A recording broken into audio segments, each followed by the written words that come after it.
thing, and you'll look at me when you answer them. And the first thing I'm going to have you do, just easiest question first, I'm just going to have you state your name and what you're running for. Bob Good, 5th District Congressman. Awesome. And first, what we just want to know, who is Bob Good? What do you want the people and the voters to know about you?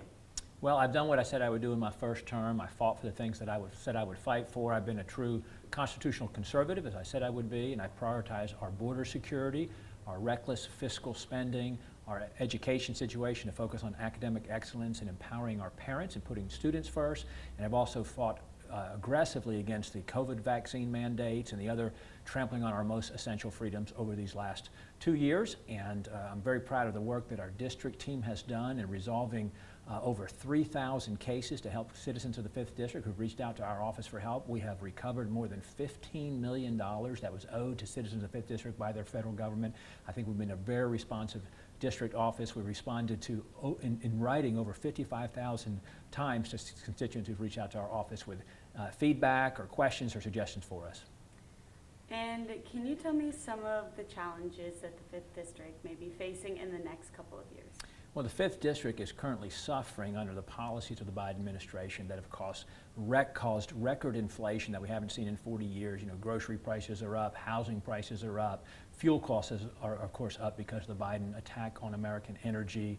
In addition, we just got inflation across the board. Utility prices are way up, so they're being crushed by that, while we're combating that with increasing interest rates on mortgages, which is going to cost the average mortgage about 75% more than it did just a year ago.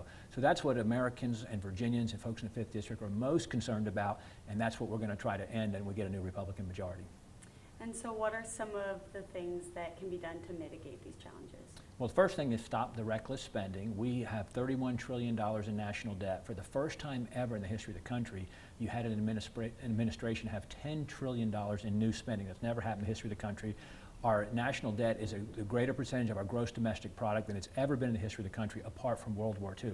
First thing, stop the spending. Number two, go back to the Trump energy policies that gave us $2 gas prices instead of $4 or $5 gas prices, which is making us dependent on foreign countries who hate us for vital energy. They don't produce it as cleanly as we do or as efficiently as we do. So we need to go back to the Trump energy policies.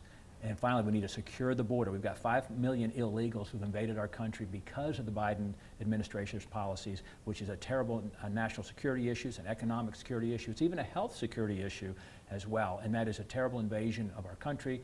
And it's the worst thing in the history of our country that our own president has ever done to try to harm the United States, is what he's done with just the border alone. And what are some changes that you hope to make in this role? Well, first thing we need to do is to secure the border.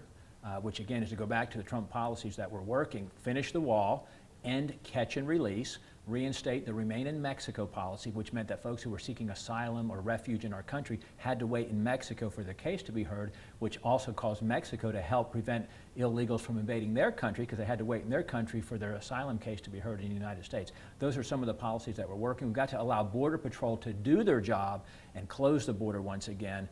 We are having some 10,000 illegals a day coming into our country as a result of this president's policies. And can you just tell me why you want to be the representative of the 5th Congressional District? Well, I answered the call to serve when I had folks come to me and ask me 3 years ago to run for Congress.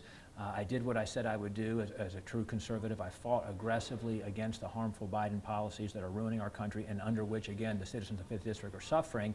And so I think that people are going to make a strong statement on November 8th, not just in the 5th District, but across Virginia and across the country, that they want an end to these harmful policies. They want change. They want to support our police. They want to support our military. They want America energy independent again. They want affordable gas. They want affordable groceries. And they're concerned about the direction of our country, and they're going to vote for the policies that I have fought for these last 2 years and that we'll continue to fight for a new Republican majority. And why do you believe you are the best choice? Well, I have the experience. I have done, again, what I said I would do. I've sponsored more bills as a freshman, 35 bills sponsored, more than any other Republican in Virginia, among the most of any Republican in the freshman class, which is about 40 members of the freshman class. And again, I think based on the constituent services that we provided, the way that I've been a true leader for conservative policy, and have been recognized such. I've been voted to the board of the House Freedom Caucus, one of just 2 freshmen to be voted to the board in my first term, and so I think that makes me a far better candidate than my opponent, and I think the voters will affirm that on November 8th. And is there anything else that you think is important to add or that you want to share? No, thanks for having me. Thank you for taking the time.